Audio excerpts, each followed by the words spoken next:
menjelaskan tentang dasar-dasar filsafat ilmu.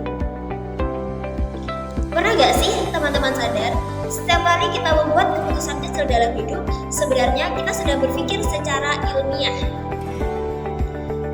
Nah, dalam filsafat ilmu, itu terdapat 3 dasar penting, yakni ontologi, epistemologi, dan aksiologi. Yang pertama ialah ontologi. Ontologi ini membahas tentang apa yang akan dikaji. Jadi, fokus utamanya adalah objek atau hal yang akan kita kaji. Yang kedua ialah epistemologi. Epistemologi ini membahas bagaimana cara kita mengetahui sesuatu. Jadi, itu tentang bagaimana kita mendapatkan pengetahuan dan memastikan kebenarannya. Yang ketiga ialah aksiologi. Aksiologi ini membahas untuk apa ilmu itu digunakan. Jadi, aksiologi ini berkaitan dengan tujuan dan nilai dari ilmu tersebut. Supaya lebih mudah dipahami, saya punya contoh sederhana, yaitu ketika kita punya keinginan ingin meminum kopi. Nah, pertama kita pasti berpikir, saya mau minum kopi apa ya? Apakah kopi hitam? Atau cappuccino? Atau jenis kopi-kopi yang lain? Nah, dari situ kan setelah kita menentukan pilihan dari keinginan kita, maka kita akan berpikir lagi, gimana ya saya akan dapat kopi itu? Apakah saya harus beli ke kafe atau saya harus membuatnya sendiri di rumah?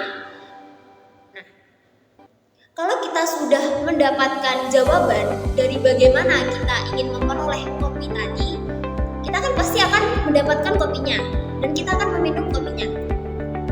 Tidak ada keinginan yang tanpa tujuan. Jadi, kalau kita punya keinginan meminum kopi, pasti kita ada tujuannya. Kenapa kita ingin meminum kopi?